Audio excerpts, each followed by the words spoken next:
Existen tres modelos de abordajes literarios. Encontramos el formalismo ruso, el estructuralismo y la semiótica. En primer lugar, vamos a conocer de qué se trata el formalismo ruso. Es una teoría y una corriente que surge en Rusia en la década de 1915 y 1920.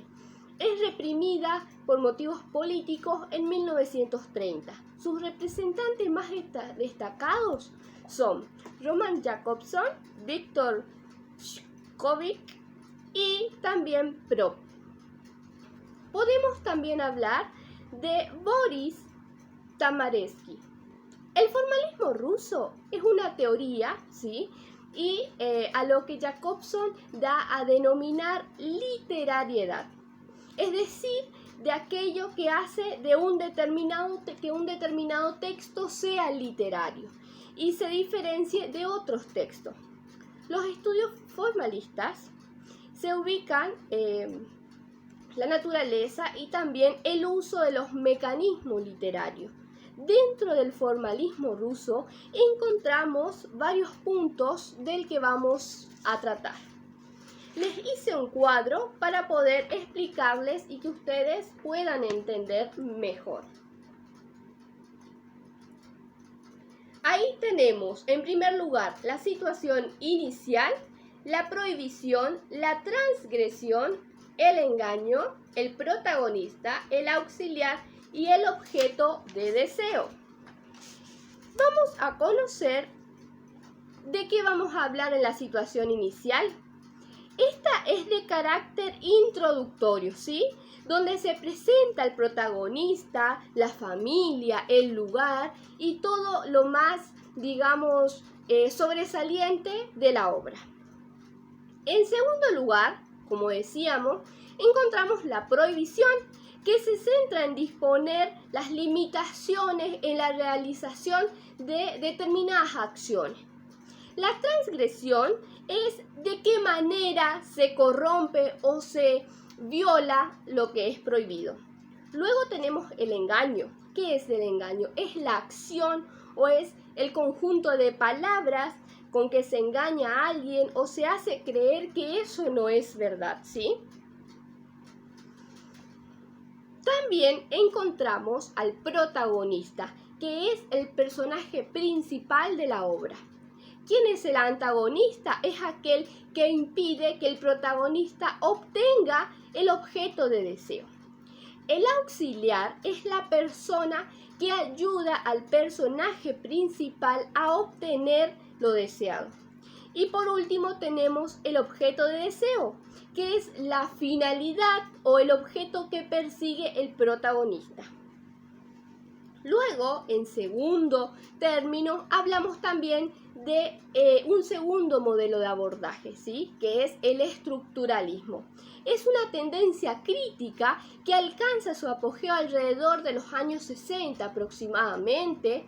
Este modelo de abordaje o este tipo de análisis tiene algunos representantes importantes, ¿sí? En primer lugar podemos nombrar a Fernand de Saussure, a Greimas y también a Yetener Todorov. Dentro del estructuralismo también encontramos varios puntos del que podemos hablar y les hice este cuadro como guía.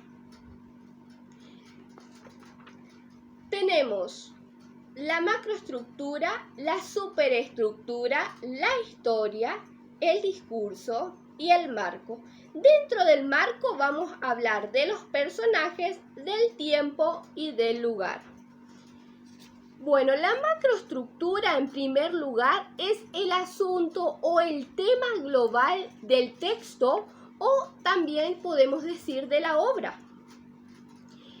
El discurso además posee una superestructura, que es una estructura más formal que representa las partes en que se organiza el contenido del discurso. Luego encontramos que en todo relato se relacionan dos niveles de realidad, dos maneras diferentes de mirar el texto. Primero tenemos la historia, que es aquello que sucedió, es el argumento lógico de los acontecimientos, y el discurso, que es cómo se narra el contenido o si nos referimos también a la obra. La obra también posee un marco narrativo, que es donde se sitúan espacial o temporalmente los hechos y se representa a los personajes que van a protagonizar la historia. También, además de que se expone la situación inicial. El marco está compuesto, como bien les dije, por los personajes, el lugar y el tiempo. Los personajes pueden ser animal, pueden ser personas, que están o son inventados por el autor, que interviene en la acción de una obra literaria, ¿no es cierto? O también podemos hablar de una película.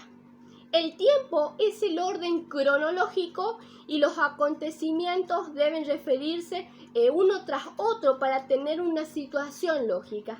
Y por último, en cuanto al lugar, en las obras podemos encontrar o identificar diferentes escenarios. Por último, tenemos el modelo de abordaje llamado la semiótica.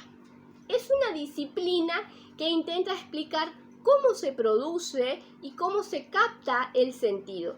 Todos sabemos que se produce o se recepciona el sentido a partir del contacto de múltiples materias, ¿sí?, significantes. Llamamos materia significante a cualquier cosa que en contacto con ella significa algo para nosotros, es decir, que tiene un significado. Desde la semiótica, la diferencia es que ya trasciende el texto. No se queda solo ahí en el texto, sino que los significados que se construyen a partir de la interacción del texto con el lector, y a partir de ello surgen otros tipos de estudios.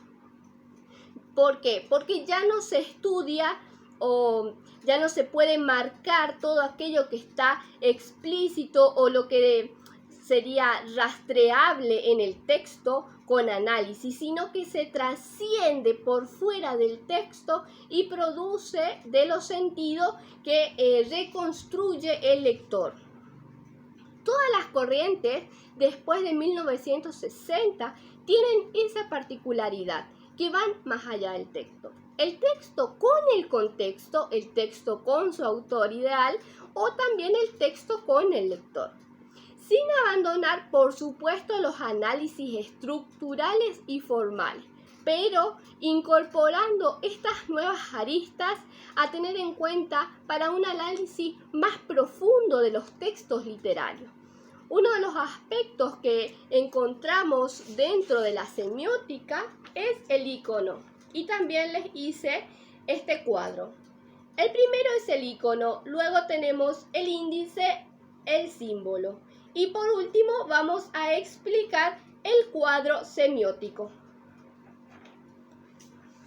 Bueno, el icono, ¿qué es el icono? Es donde el signo se parece de algún modo a aquello que lo representa, es decir, el signo que tiene relación de semejanza. Luego encontramos el índice, que es donde el signo se asocia con aquello que es señal, es decir, son signos que se conectan por razones naturales. Por último, encontramos al símbolo, que es donde el signo es considerado como una convención, es decir, que está unida de manera arbitraria con el referente. El último aspecto que les dije que íbamos a abordar es el cuadro semiótico, que es un esquema lógico de 4 posiciones, y les voy a mostrar el cuadro que les hice. Tiene 4 posiciones, ¿sí? Están representados por 2 términos contrarios, pueden observar aquí, ¿sí? Próximamente veremos los ejemplos con la obra trabajada, ¿sí?